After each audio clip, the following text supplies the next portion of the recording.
¿Qué tal? Muy buenas tardes. Yo soy Aldara Cabrera. Hoy voy a estar conduciendo el programa de Radio SPM junto con una excelente locutora, porque tuvimos una charla previa a sumarnos al programa. Y bueno, me encantó platicar contigo, Gandhi Kerlin Dolores Maldonado. Mucho gusto, Aldara. Gracias por acompañarnos y por haber aceptado el reto de co-conducir este programa. Un placer contribuir con nuestra escuela. Ella es estudiante de la maestría en Ciencias en Nutrición Poblacional en la Escuela de Salud Pública de México. Y bueno, vamos a tener un programa muy ameno. Vamos a tener invitadas del programa de gestión ambiental EcoINS, quienes nos van a platicar sobre este programa justamente y sobre las acciones que podemos hacer todas y todos desde nuestra casa, desde las escuelas, desde las instituciones, para cuidar el planeta, cuidar la salud humana, pero también la salud ambiental y la salud de cualquier criatura que habite en este planeta.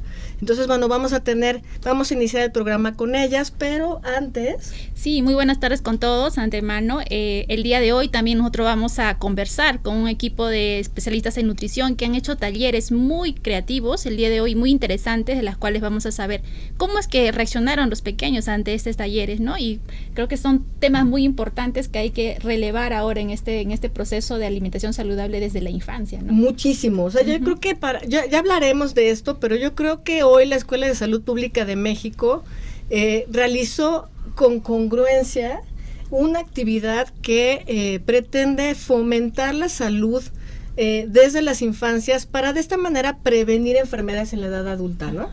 Entonces, sí. Bueno, vamos a tener también la participación de los talleristas, las talleristas que estuvieron hoy con estos pequeños, y también vamos a tener oportunidad de platicar con el maestro Carlos Eduardo Linares.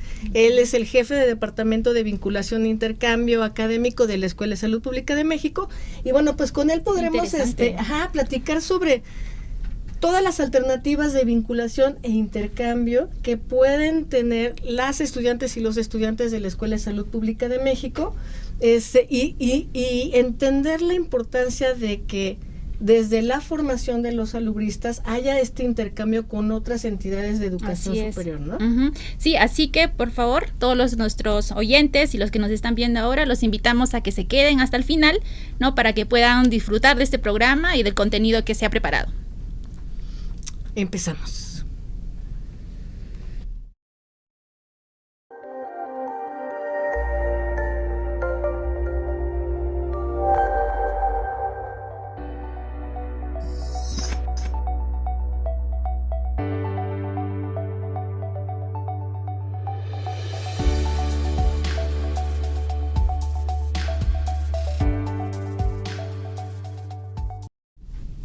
Ya estamos listas para platicar sobre salud ambiental y sobre las acciones que podemos emprender todas y todos para cuidar la salud de nuestro planeta, ¿no?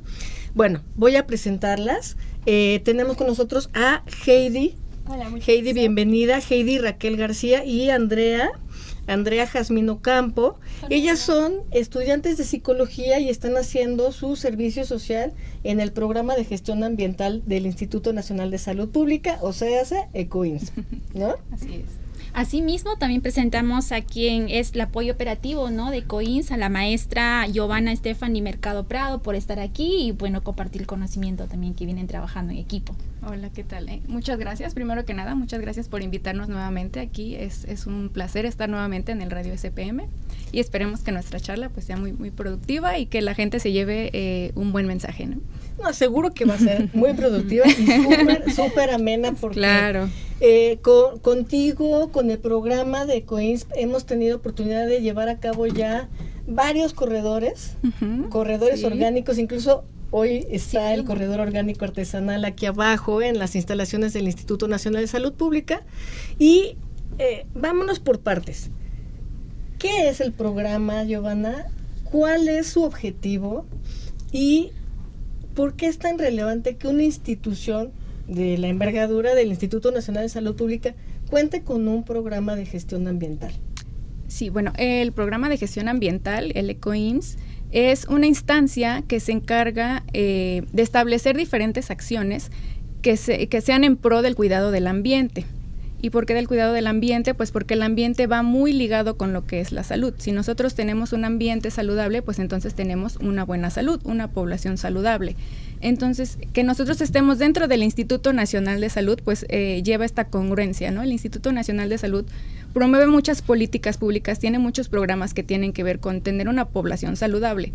Entonces, si queremos una población saludable, el medio ambiente, que tengamos un medio ambiente sano, pues es parte de estas acciones, ¿no?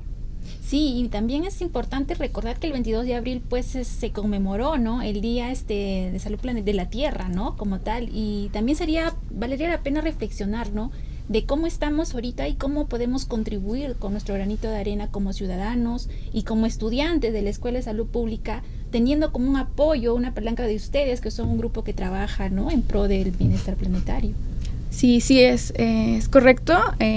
Hace unos días se llevó a cabo el Día Mundial de la Tierra, que es el 22 de abril. De hecho, aquí nuestras alumnas, nuestras psicólogas, nos ayudaron también a escribir una pequeña nota para la escuela, para el blog de la escuela, en donde recalcan varias acciones que se pueden llevar a cabo desde nuestro lugar, ¿no? Desde nuestros hogares, desde nuestras oficinas, desde nuestro centro de trabajo, que son acciones pues muy concretas y muy fáciles de llevar a cabo, y pues tratamos de difundirlas entre tanto la población general como dentro del instituto y con nuestros estudiantes.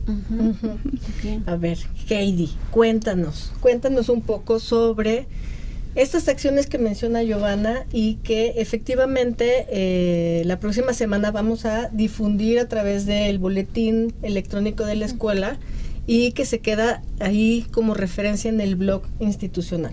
Entonces, ¿cómo podemos compartir con la audiencia acciones que desde nuestro quehacer diario, desde la casa, con nuestras familias, podemos llevar a cabo y cuidar de esta manera efectivamente nuestra salud, la salud humana, pero la salud del ambiente también?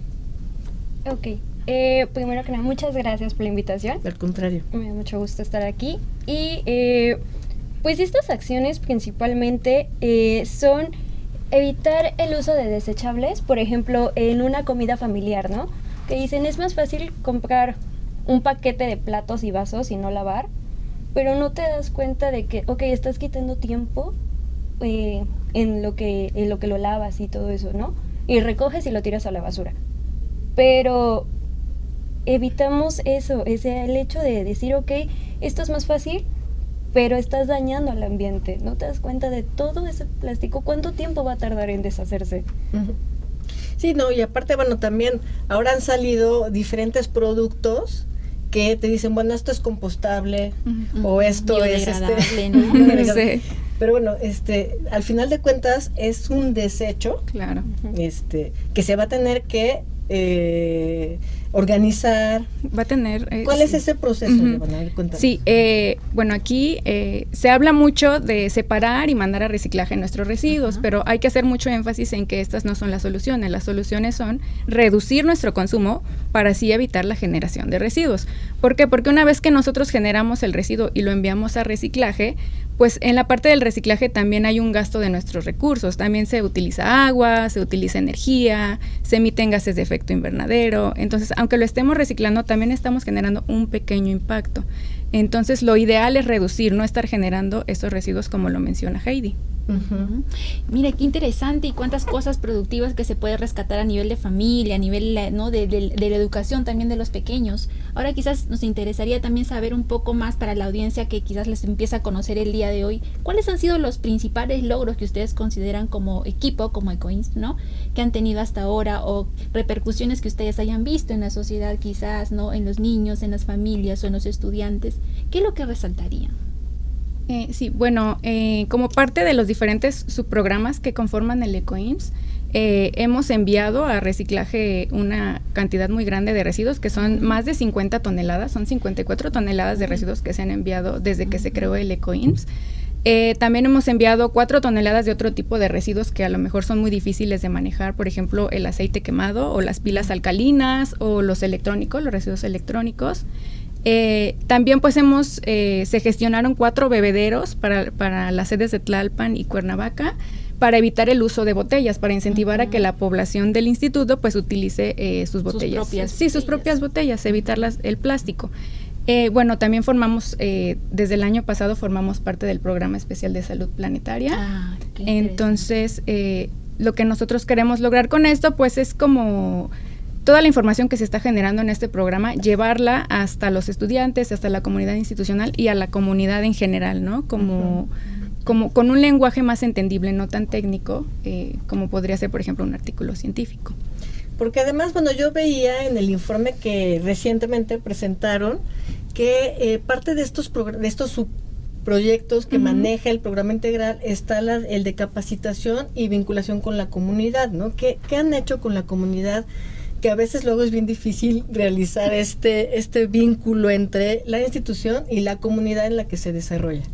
Sí, como parte de este programa de educación ambiental, lo principal que hemos hecho es dar capacitaciones, damos al menos 2 capacitaciones a nuestro personal de servicios para que pues entienda cuál es el valor o lo importante de separar los residuos y que lo lleven a cabo de una manera adecuada. También hemos dado varios talleres a la comunidad institucional, hemos hecho esta parte de los corredores orgánicos, que ahora lo hacemos en conjunto con la Escuela de Salud Pública. Y hemos dado también talleres y hemos acudido a festivales del medio ambiente y a escuelas a promocionar este tipo de talleres de separación de residuos, de evitar el consumo de plásticos de un solo uso. Como ya para ir culminando, ¿no?, con nuestra interesante plática, también nos interesaría saber cuál es la vinculación futura que ustedes tienen a proyectarse, ¿no?, como equipo también para poder seguir quizás echando articulación, ¿no? Quizás han captado por ahí alguna organización, una institución o algún centro comunitario, quizás. No sé si quieras comentar. Bueno, sí, hemos estado vinculándonos con otras instituciones. De hecho, nos invitaron a dar un taller a una escuela secundaria sobre esta parte de separación de residuos. Entonces estamos preparando este taller y esperamos que no sea solo en esta escuela, sino ya al tenerlo preparado, pues replicarlo, ¿no? En todos los lugares en los que se pueda. E incluso aquí también podemos dar un taller ahora que está este espacio para los pequeños, para los peques del instituto. Claro, sí. Medio, ¿cómo dicen? ¿Apalabrado? Sí, medio. Bueno, ya estamos viendo eso, ¿no? Que que efectivamente hacía falta un espacio dedicado a las infancias en el instituto, en la escuela, y creo que no hay mejor respuesta que ver que los talleres, las actividades que se llevan a cabo, que hemos llevado a cabo, se llenan, o sea, se registran, vienen los niñitos, las niñitas, están súper contentas y contentos. Entonces, bueno, eso. Yo tendría nada más una pregunta que siempre he querido hacer y me hago todos los días cuando yo en mi casa hago la separación de basura, ¿no? ¿Qué pasa cuando tú sacas tu basura ya a la calle? O sea, porque tú haces tu separación de residuos, ¿no? Y ¿han hecho alguna capacitación, sensibilización con estos recolectores de basura? O sea, cuando ya en la casa tú ya haces toda tu separación, ya no pongo los medicamentos, que yo antes, bueno, no sabía eso, ¿no? Que tienes que, incluso los frascos, ya que les queda así un chorrito que no lo tienes que echar ni al fregadero, porque es una contaminación tremenda de agua. Y bueno, todas las pastillas que ya están caducas, etcétera, ¿no? Entonces, bueno, hacemos todo en casa, en el instituto, y ya cuando llega el camión de basura, se junta todo, ¿qué pasa? Sí, es una pregunta muy, muy recurrente, de hecho. Bueno, depende del lugar en el que te encuentres. Hablando específicamente del estado de Morelos, lamentablemente lo que pasa cuando nosotros separamos nuestra basura y se la damos al camión, pues es que el camión la lleva a un relleno sanitario, ¿no? Que básicamente un relleno sanitario es un lugar donde enterramos nuestros residuos. ¿Por qué pasa esto? Pues porque hasta el momento pues no hay una forma en la que, o no hay un establecimiento en el que se separen y se manden a reciclaje. Se está trabajando en eso. Ya están comenzando a haber separación en ciertos municipios, pero generalmente eso es lo que pasa. Entonces, lo ideal para que esto no pase es, además de separarlo, no solo darlo al camión de basura, sino llevarlo a centros de acopio, que ellos sí se encargan de reciclarlo. Entonces, darle al camión de basura solo lo que sabemos que no es reciclable, y todo lo que sea reciclable, botellitas de PET, cartón, papel, todo eso lo llevamos a centros de acopio para que se le dé un reciclaje realmente y no termine en el mismo lugar que la basura. Bueno, pues aquí está un llamado muy importante, tanto a la comunidad para que hagamos ese doble esfuerzo, porque a veces pues sí, ya separarlo ya es un pequeño, ¿no?, esfuerzo, y ahora bueno, pues también llevarlo a los centros de acopio, pero también para las autoridades, ¿no? Exactamente. Que hagan una recolección integral y que tengan todo este seguimiento de cada uno de los tipos de residuos que reciben, y bueno, pues nos ayudemos entre población e instituciones y autoridades para que cuidemos el ambiente y no generemos mayor contaminación.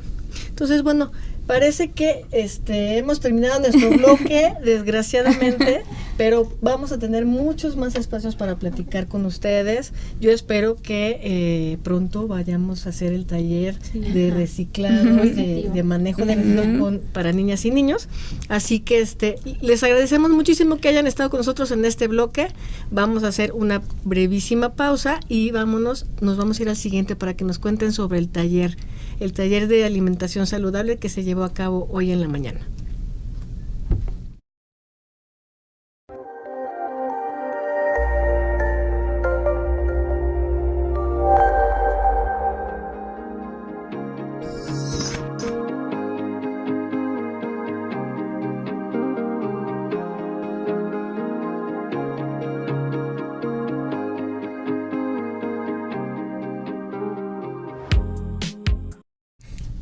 Ya estamos de vuelta y tenemos con nosotros a las talleristas y el tallerista que hoy nos ayudaron a ver qué es posible transmitirle a las niñas y a los niños una manera atractiva, sana y hasta divertida de comer ensaladas, de comer verdura y de mezclarlas, porque eso fue lo que mi hija participó en el taller. Y bueno, para mí fue un logro importantísimo que ella aprendiera a mezclar los diferentes ingredientes que lleva una ensalada, ¿no? Entonces, a ver, Gandhi, por favor, preséntanos a nuestros invitados. Vamos a empezar presentando a Paola del Carmen Espinosa. Mucho gusto, Paola. Ella es licenciada en nutrición, es maestra de salud pública de esta casa de estudios, ¿no? Y actualmente trabaja como docente y coordinadora del Departamento de Salud Pública. Bienvenida a este espacio para que puedas compartirnos tu experiencia del día de hoy. Muchas gracias, buenas tardes, muchas gracias por la invitación. Pues como bien lo mencionaban, la verdad es que fue una experiencia muy, muy bonita y pudimos pues compartir tiempo con los niños pequeños, ¿no? Ok, bueno, vámonos contigo. Navetse Baruch Blas Miranda, también egresada de la Escuela de Salud Pública de México, licenciada en nutrición, y actualmente también eres asistente de investigación en el Centro de Investigación de Nutrición y Salud del Instituto Nacional de Salud Pública. Muchas gracias. Sí me pareció importante presentarlos a cada uno de ustedes. Ahorita vamos con Xiomara, que ya la deben conocer, quienes sigan el programa de Radio SPM, porque en este tipo de actividades estamos tratando cada vez de integrar a personas muy expertas en cada uno de esos temas, ¿no? Porque a veces cuando hablamos de trabajar con niñas y niños creemos que es algo sencillo y yo creo que es de lo más complicado, ¿no? Sí, pues muchas gracias por la invitación y gracias por estar aquí, por invitarnos al taller, a Shio, que fue la que organizó todo prácticamente. Sí es, no es difícil, pero sí es un poquito más complicado porque pues a un adulto le puedes decir, o sea, puedes tener como el control de todo, pero en los niños, en la cabeza de los niños pasan muchísimas cosas. Ellos quieren estar jugando, quieren estar parados, quieren estar haciendo ciertas cosas, entonces a veces es un poquito difícil, pero pues yo creo que es una edad o una etapa muy importante en la que nosotros le podemos inculcar hábitos que ellos pueden ir pues arrastrando hacia la vida adulta, y justamente lo que mencionaban al inicio del programa, para la prevención de enfermedades. Sí, como también mencionaba, está aquí presente la licenciada Xiomara Arriaga Ayala, mucho gusto de conocerla también el día de hoy, licenciada en nutrición, también maestra en salud pública de la Escuela de Salud Pública de México y actualmente se desempeña como colaborador en proyectos, ¿no?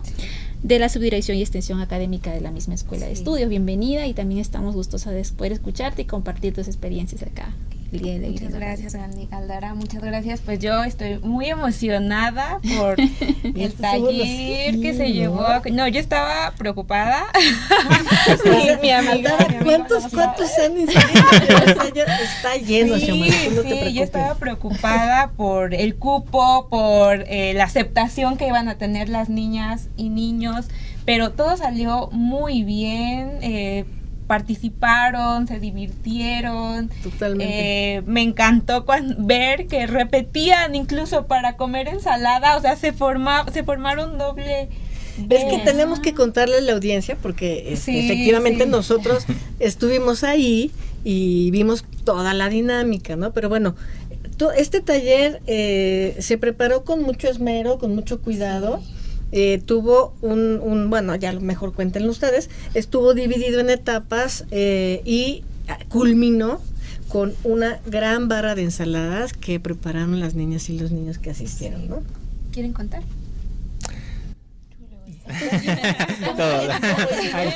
¿Cómo vamos?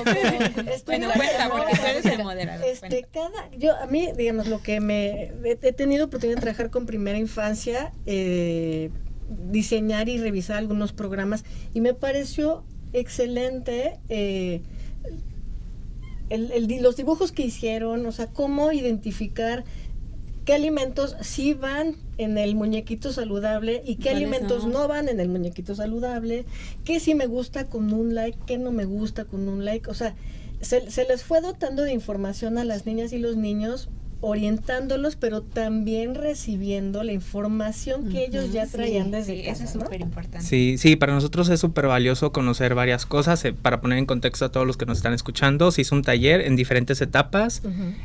Primero fue una etapa de bienvenida, en donde nosotros quisimos explorar las experiencias y las percepciones de los niños para ver si ellos entienden lo que es una alimentación saludable, lo que no es saludable, ellos por qué identifican que es importante, cuáles son sus principales barreras y facilitadores, y pues bueno, hicimos todo como muy ameno, con actividades que eran propias para niños, pues para que ellos se sintieran cómodos y en confianza, porque muchas veces ellos nos ven a nosotros como un adulto y sí es como de que, ay, no me vaya a regañar, no me vaya a ir mal en la escuela o no vaya a contestar algo mal, pero no, la idea era como darles confianza. Por eso hicimos diferentes dinámicas, que el like, que la pelota, que las figuras, que todo esto, y al final pues terminó justo con la barra de ensalada que mencionan, y pues sí nos quedamos un poco impactados por todo lo que los niños saben. Sí, y es que sí, o sea, que nos dieron.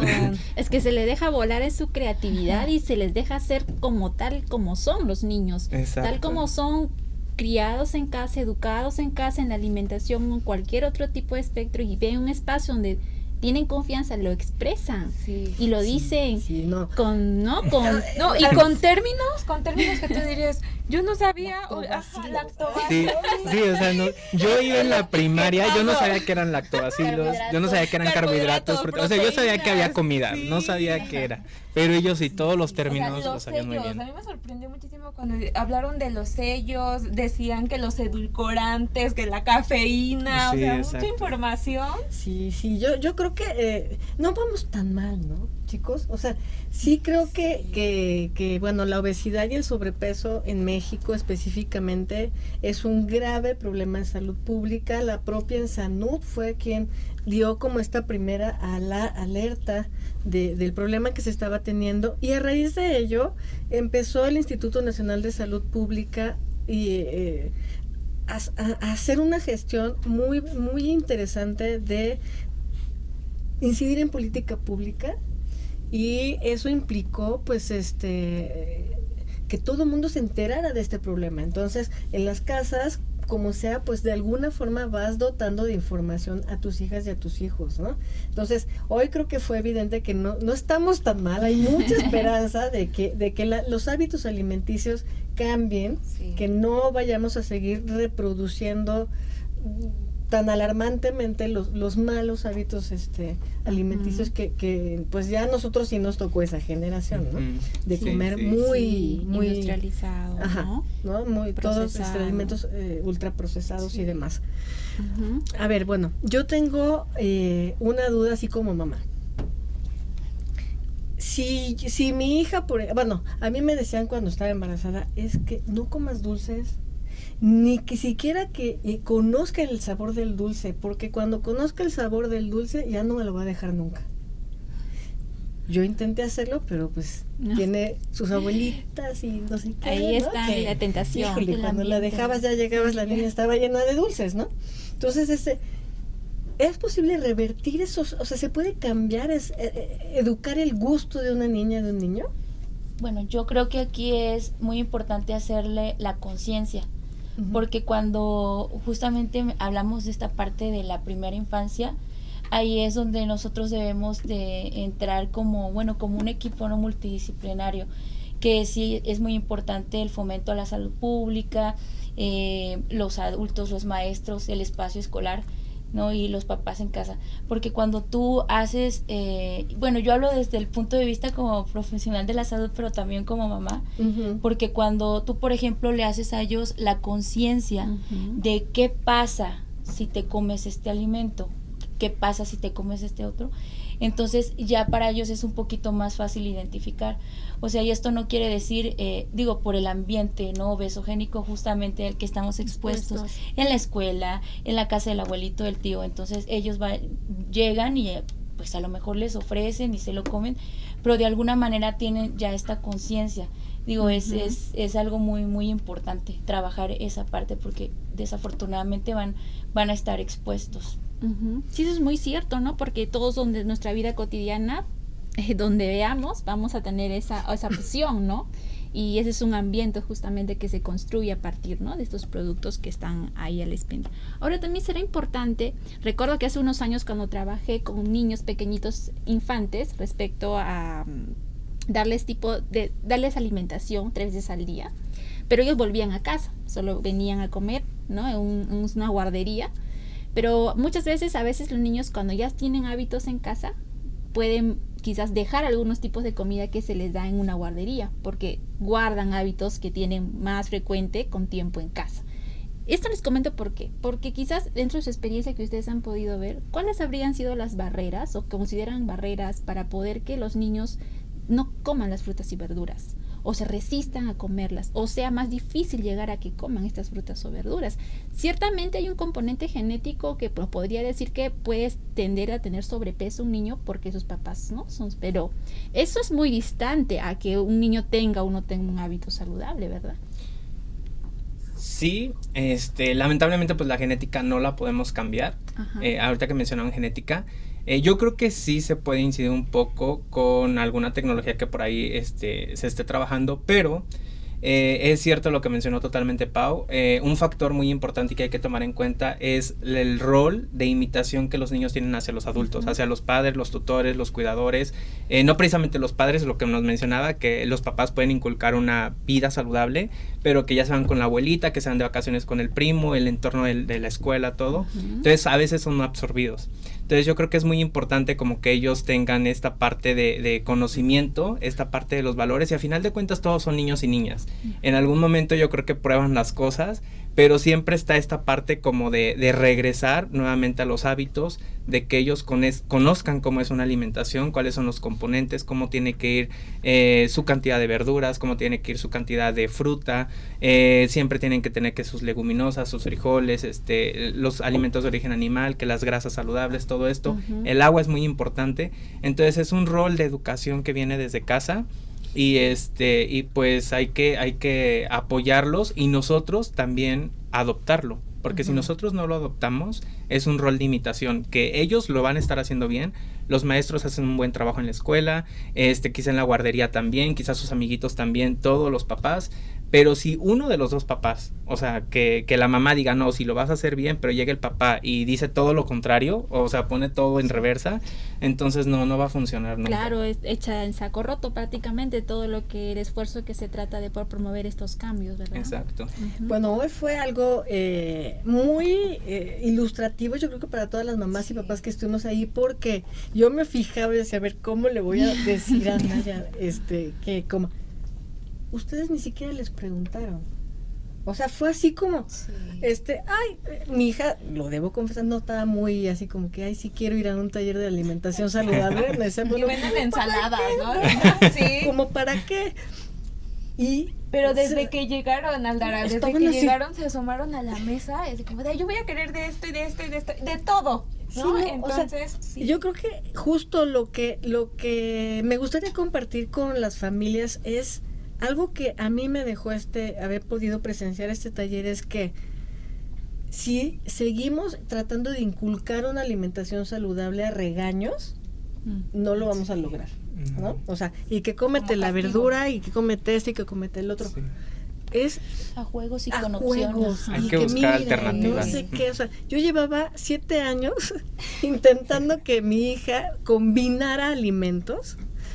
Y era siempre aquí el arroz, aquí el pescado, aquí la fruta, o sea, jamás combinó nada. Hasta hoy se puso una base de lechuga con espinaca, zanahoria, pasta, manzana. Bueno, yo decía, híjole, ¿esto a dónde me lo va a ir a dejar, no? Y no se fue y se sentó.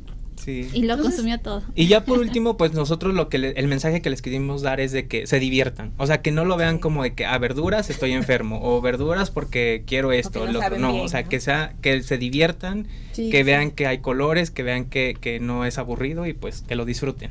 Sí, de verdad que se los recomiendo, mamás, papás, cuidadores, abuelitas, abuelitos, disfruten de la sana alimentación con sus hijas y sus hijos, con sus pequeños, con sus nietos, con sus nietas. Diviértanse comiendo saludablemente con ellos y ellas, y van a ver que va a ser mucho más fácil que toda la familia adopte una alimentación más saludable, ¿no? Sí, sobre todo resguardar ese tiempo de comida, ¿no? Que muchas veces por el trajín diario y el caos del día a día pues es más complejo, pero la alimentación no solamente es como tal el alimento, sino la nutrición depende también del contexto en el cual nosotros consumimos nuestros alimentos. Pues creo que ahora sí que nos llevamos un hermosísimo y delicioso sabor de boca con este taller.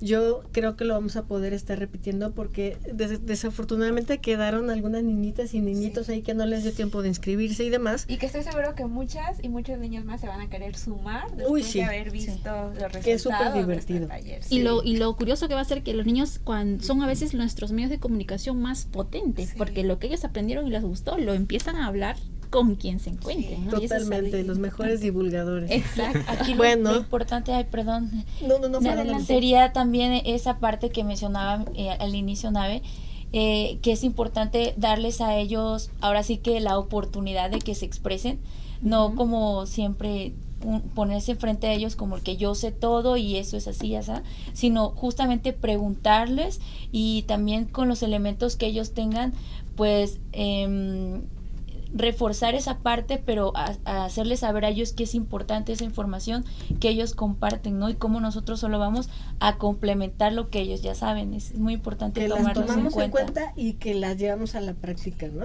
Exacto. Bueno, pues ya lo saben, a divertirse comiendo sano con sus hijas, con sus hijos, con sus pequeños en casa, y consulten siempre la página del Instituto Nacional de Salud Pública, la de la Escuela de Salud Pública de México, porque estamos seguros de que en el blog o en la revista van a encontrar información que les va a resultar muy útil. Cerramos este bloque y continuamos con el programa.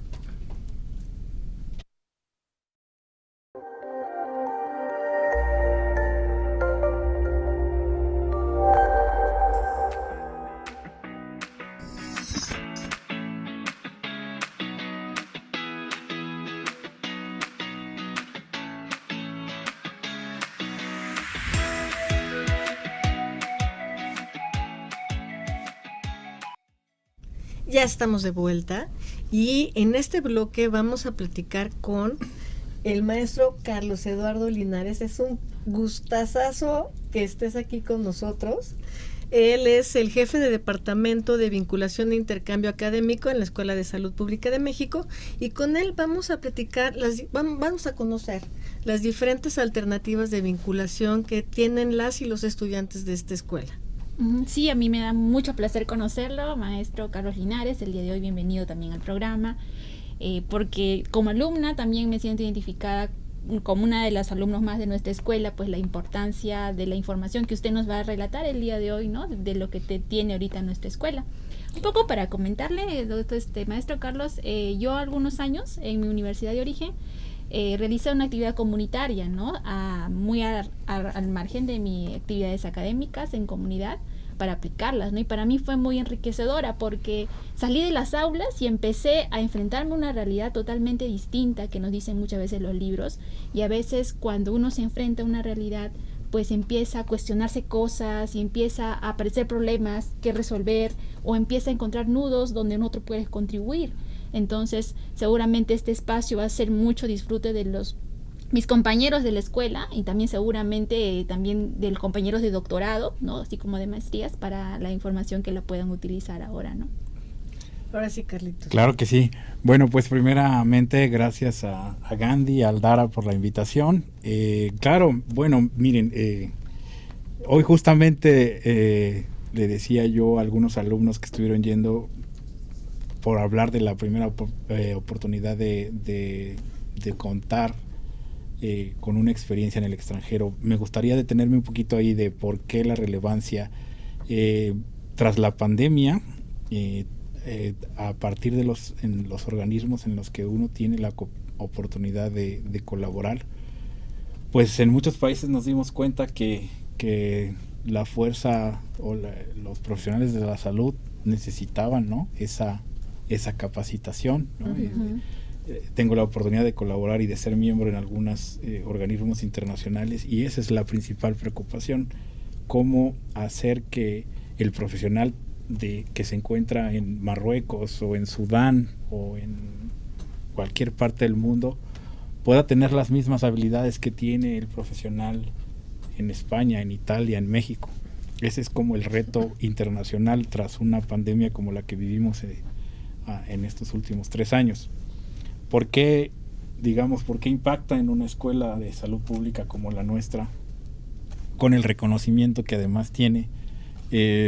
Pues porque nosotros, como profesionales de la salud, y especialmente aquellos estudiantes que están en formación, deben contar con una experiencia, deben saber, conocer cómo se abordan esto, como lo que tú señalabas, esto que tú viviste en el Perú, porque ahorita, antes de comenzar mi espacio, escuchaba, ella es peruana porque identifico el acento. Cómo abordaste un problema de salud que seguramente puede estar enfrentando la sociedad en México, y que seguramente tú aquí vas a poder de alguna manera aplicar ese conocimiento que tú obtuviste en el Perú. Esa es una experiencia de movilidad, ¿no? Justamente tú puedes ir a cualquier país del mundo a entender, a aprender todas las herramientas que le sirvieron a esa realidad, a ese investigador, a ese estudiante, para abordar un problema de salud pública. Ese es el interés hacia el que se está moviendo el mundo. En el instituto es importante señalarle, los estudiantes tienen la posibilidad de realizar esa movilidad académica. La estancia de investigación, que la estancia de investigación es la opción de movilidad que cuando el estudiante está trabajando un tema de tesis específico, vamos a hablar de un ejemplo: el estudiante está trabajando actividad física, y entonces ese estudiante, a partir de la revisión bibliográfica que realiza de su trabajo de tesis, se encuentra a un autor todo el tiempo, y entonces cuando descubre que ese autor está, por ejemplo, lo sé por la experiencia, en Brasil, que trabajan mucho actividad física, entonces se busca que su trabajo de tesis sea supervisado por alguien experto en el campo, que además está todo el tiempo citado en su trabajo. Entonces el estudiante busca a partir de mi departamento, o en ocasiones ellos mismos a veces me dicen, Carlos, ya lo contacté, que eso es algo muy plausible de parte de ellos, porque me dicen, es que yo ya lo busqué, y no solamente contacté, se busqué a tal, porque yo como les digo, y perdónenme la expresión, siempre les digo, hay que encender 2 o 3 veladoras. Alguno de ellos nos va a decir que sí. Y ustedes es más fácil que escojan a que no te conteste el único que tú pensabas porque es el mejor. Así es. Esa es la estancia académica, el estudiante lleva su trabajo de tesis y va a ese país. Entonces, la otra opción son las prácticas profesionales, y ahí es lo que yo quería manifestar al principio. Las prácticas profesionales es un requisito de titulación para los estudiantes de maestría en salud pública. Y el día de hoy, recordaron ustedes que hace 2 años el Departamento de Estado estadounidense en conjunto con la Universidad de Illinois y Chicago, nos dio un financiamiento para que estudiantes de Estados Unidos y estudiantes mexicanos hagan estancias en ese país. La práctica profesional es un requisito en donde el estudiante se suma a un proyecto de salud pública que está desarrollándose, está en proceso, no está hecho a la medida, es decir, vamos a suponer, Aldara es ambientalista y hay un proyecto de contaminación del agua en el lago Michigan en Chicago, en la ciudad de Chicago, y bueno, entonces Aldara se suma a ese proyecto y ella digamos se desenvuelve ahí y aprende cómo se hace. Claro. Y la otra cuestión pues es el intercambio académico, que hay mucha confusión con eso. El intercambio académico es que tú literalmente dejas la escuela por un semestre completo para hacer un semestre fuera de la institución, ¿no? Interesante diferencia. Es una diferencia que vale la pena señalar, porque tú dices, es que es el departamento de intercambio. No, hay que conocer ahí el lenguaje. El intercambio es que tú hagas, en vez de hacer 6 créditos aquí, hagas los 6 créditos en otra institución. Y la cuarta opción son los créditos, ¿no? Efectivamente que nos ofrecen opciones como por ejemplo la Universidad de Minnesota, en este momento está por renovarse con la Universidad de Harvard y de Boston, el que tú vayas a hacer un curso en específico, no eres parte del programa en sí, pero está haciendo, digamos, un crédito que te vas a poder traer a la institución. Entonces, las opciones de movilidad son esas, y las opciones que el instituto tiene, pues por fortuna cada vez son mayores, ¿no? El día de ayer todavía estuvimos colocando a una chica, Andrea, en la OPS en Uruguay, perdón. Ella estará haciendo una estancia. Y bueno, también les decía, está Chicago, está por supuesto siempre una universidad que siempre está con nosotros colaborando, es la Universidad del Bio en Chile. Ahorita que escuchaba a la gente de nutrición, es un tema recurrente. Ellos tienen mucho desarrollo de programas de promoción de alimentación saludable. Ellos llevan años haciendo lo que en México se está haciendo recientemente. Entonces, hay ocasiones que el estudiante viene conmigo y me dice, ¿cuál es el programa de intercambio? O sea, ¿qué puedo hacer en España? Y tú dices, pues, puedes hacer muchas cosas, ¿no? Yo creo que algo importante también que podemos compartir con la audiencia es que, digamos, ya conociendo las alternativas de vinculación que nos mencionas, ¿por qué es importante que un estudiante de salud pública se vincule con otros proyectos de salud pública a nivel mundial, ¿no? O sea, me parece que los salubristas tienen esta cualidad de tener que saber tropicalizar sus acciones desde una visión global. O sea, tener la información completa, ¿no? La visión completa, y eso tomarlo y saberlo aplicar en un problema muy local o en un problema de salud global tal cual, ¿no? Y eso solamente te lo va a dar la experiencia que tú puedas adquirir en tu proceso formativo con las alternativas que te dé tu institución, ¿no? Claro, y además no solo eso, el impacto curricular que tiene un estudiante que en su hoja de vida puede poner, hice una estancia en la Universidad de Harvard y una estancia en la Universidad de Chicago. Eso es a la hora de que el empleador revisa su currículum y ve que el chico además realizó prácticas profesionales y además estuvo con algún académico en esas instituciones.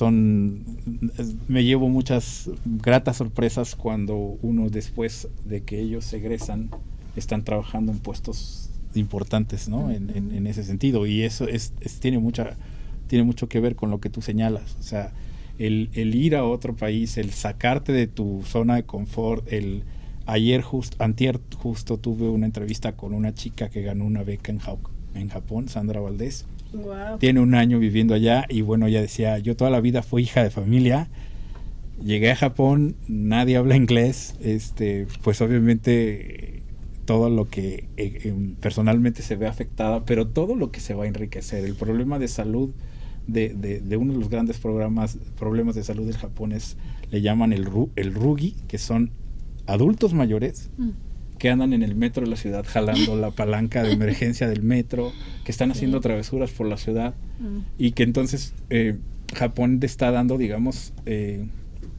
atención integral a ese tipo de población. Adulta mayor. Ella me decía, en México, por ejemplo, hay 2 personas adultas por cada adulto mayor.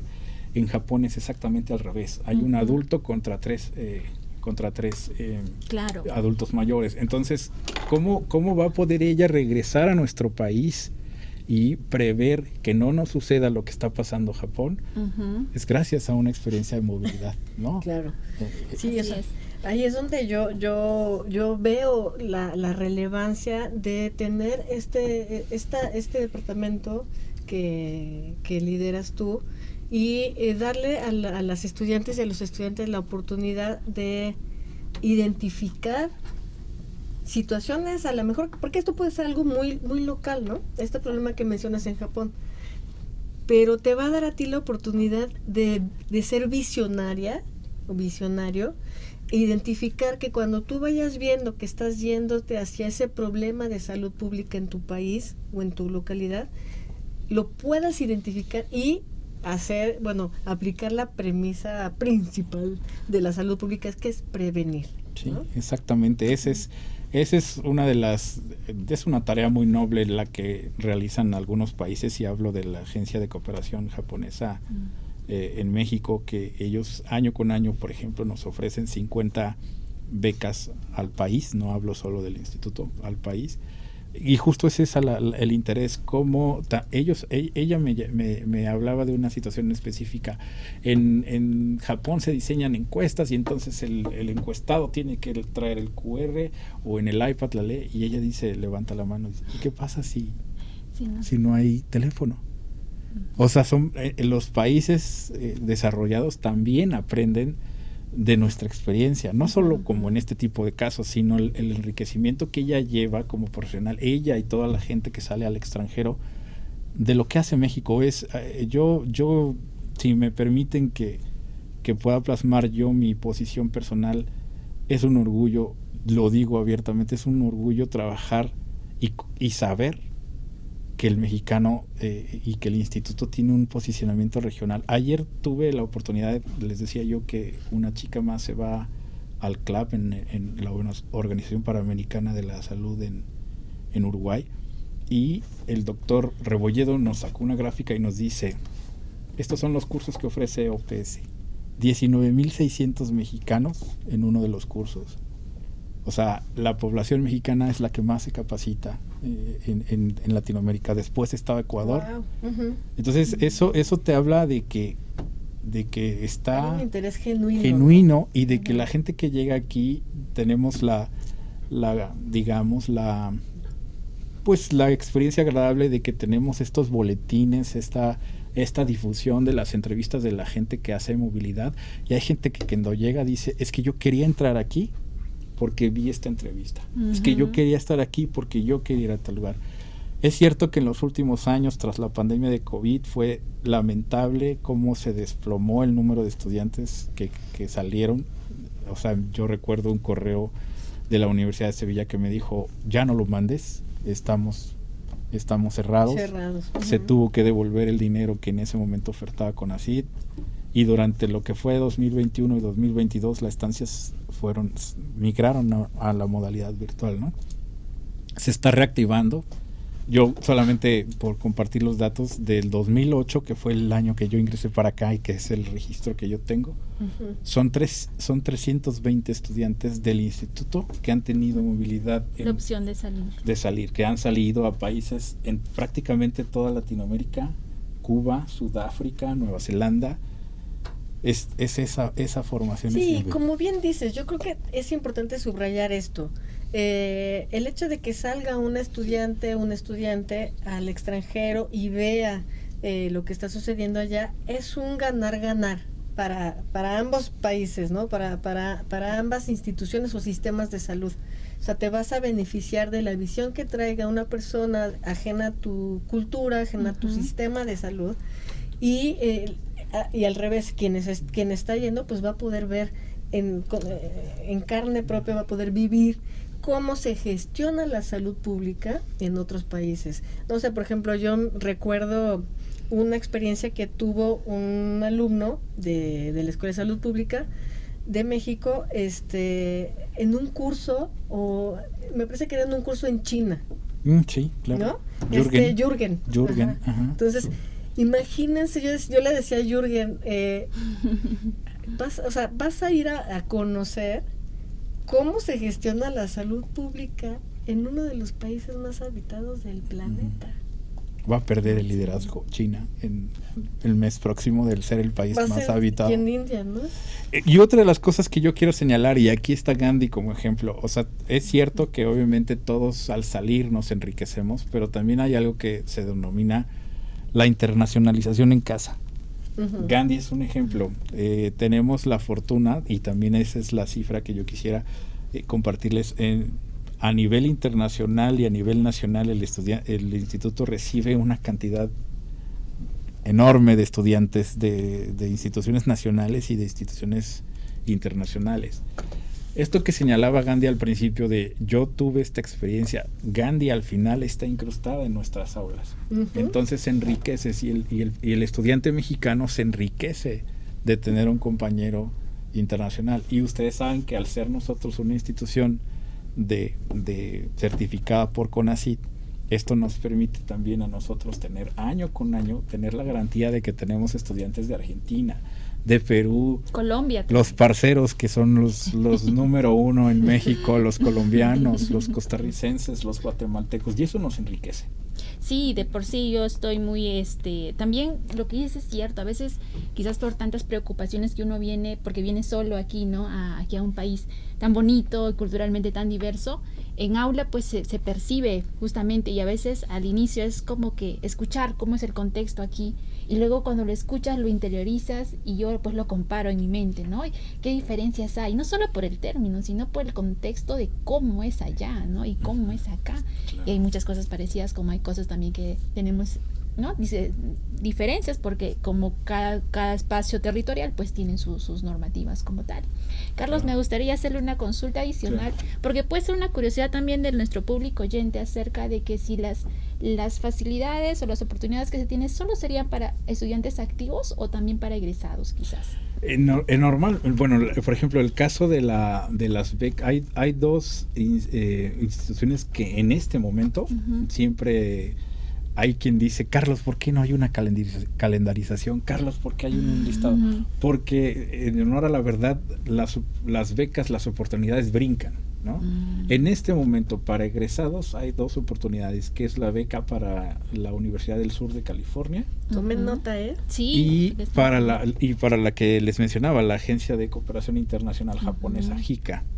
Ellos, insisto, con el tema de envejecimiento, porque Japón está, digamos, observando que México está, como dicen, la pirámide poblacional se invirtió. Sí, ya está. Cada vez somos más adultos mayores, para allá vamos todos, ¿verdad? Como lo que decías, vamos en dirección de Japón. Exactamente, vamos a ellos. Y ellos ofrecen 50 becas año con año. ¿Cuál es la condición? Que hayas estudiado en el instituto, ¿no? Y en el caso también de la Universidad del Sur de California, ofrece una serie de doctorados, la Escuela de Salud Pública. Y en ambos casos son becas de manutención, son becas, te pagan la matrícula, o sea, estás completamente cubierto. Eso es para los egresados. Para la gente que está ahorita, insisto, con la beca de Chicago, yo quiero insistir mucho eso porque hoy es el cierre, tengo muy pocas último día noticias en mi buzón. Y bueno, efectivamente sí, ese es, y lo tomo yo como ejemplo por una sencilla razón. Yo llegué en 2008, yo me acuerdo que la doctora Magaña en ese momento era secretaria. Yo le decía, doctora, vamos a cambiarle el nombre porque no hay oportunidades. Ahora hay, y en ocasiones hemos tenido que declararte ciertas las convocatorias.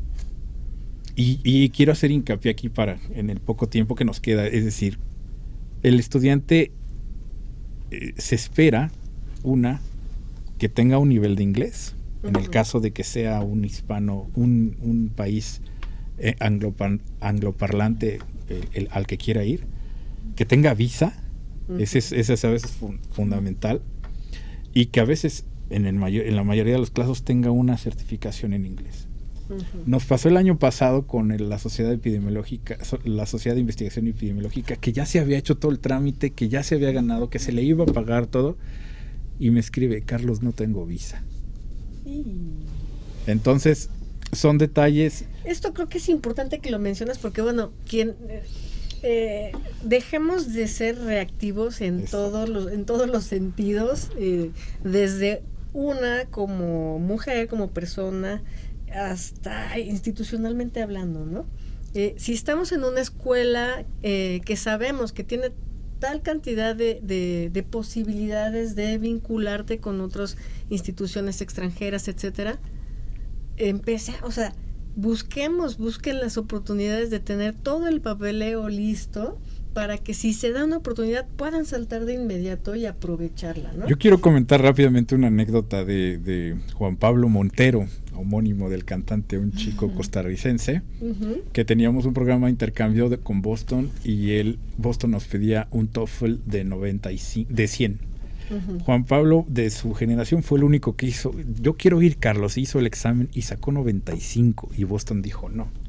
Volvió a hacer el examen y sacó 97.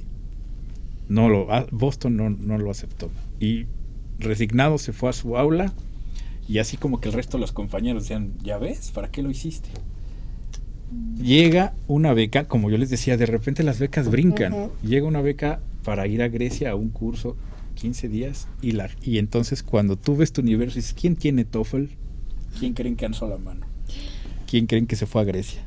No fue a Boston, pero se fue a Grecia. Entonces la invitación es justamente a tener esos requisitos mínimos.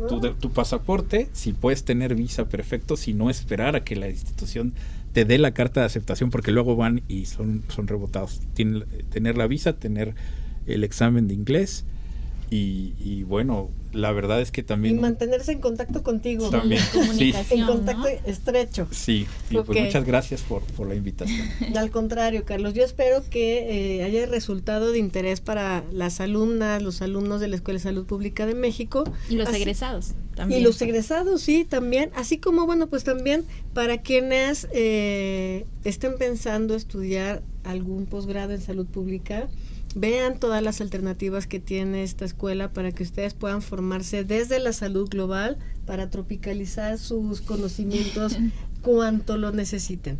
Entonces, bueno, Carlos, vamos a despedir el programa contigo. Claro.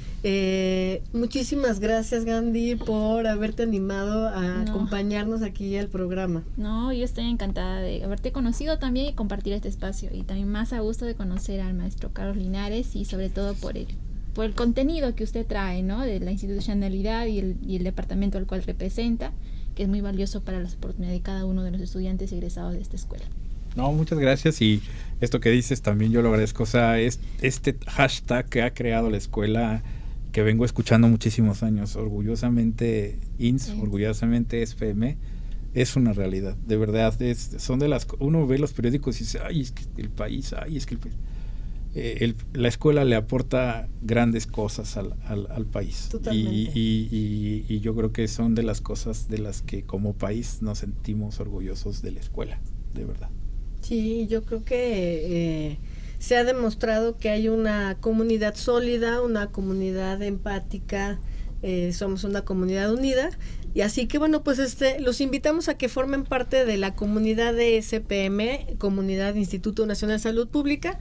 Si no están dentro de la institución, bueno, pues pueden aprovecharse de todos los productos que generamos para que ustedes estén informados. Los invitamos, les recuerdo que el programa de radio SPM lo pueden escuchar en diferentes formatos. Lo pueden escuchar completo con la grabación que se queda en YouTube o con la grabación que se queda en el bloquecito de en vivo en la página de Facebook de la Escuela de Salud Pública de México, pero también ya a petición de muchas alumnas y muchos alumnos, ya está en Spotify, y en Spotify si lo pueden escuchar, ya saben, aunque no estén conectados a internet, pero además también tiene la ventaja de que pueden escuchar el programa por bloques. Entonces, bueno, quieren regresar a ver qué dijo, a dónde le escribo a Carlos Eduardo Linares, qué beca dijo que hay en Japón. Bueno, pues entren a Spotify y busquen, ahí van a encontrar el bloque que en el que platicamos con Carlos. Así que bueno, ¿alguna otra cosa? Sí, también recordar, por favor, tenemos la videoconferencia de las prácticas de investigación y docencia impartida por el doctor Eduardo Lascano. Ustedes, como saben, es nuestro director general del Instituto Nacional de Salud Pública y se va a realizar este 9 de mayo al mediodía. Por favor, no faltar y entrar a nuestras páginas oficiales para que los puedan seguir y estemos informados todos. Pues creo que ya vamos a cerrar este programa. Únicamente revisen de verdad, te van a encontrar cosas extraordinarias. La oferta de educación continua que tiene la Escuela de Salud Pública de México. Entran a la página de la Escuela de Salud Pública de México y ahí está educación continua. Por favor, chequen todas las ofertas y las oportunidades que hay de capacitación y de actualización que ofrecemos. Muchísimas gracias a todos, a todas. Gracias, y cerramos ahora sí el programa. Los esperamos el próximo lunes a las 2:30. El próximo lunes de que viene no, porque por eso hicimos hoy el programa. No se trabaja el lunes primero, pero el lunes siguiente, lunes 8. Gracias, hasta luego.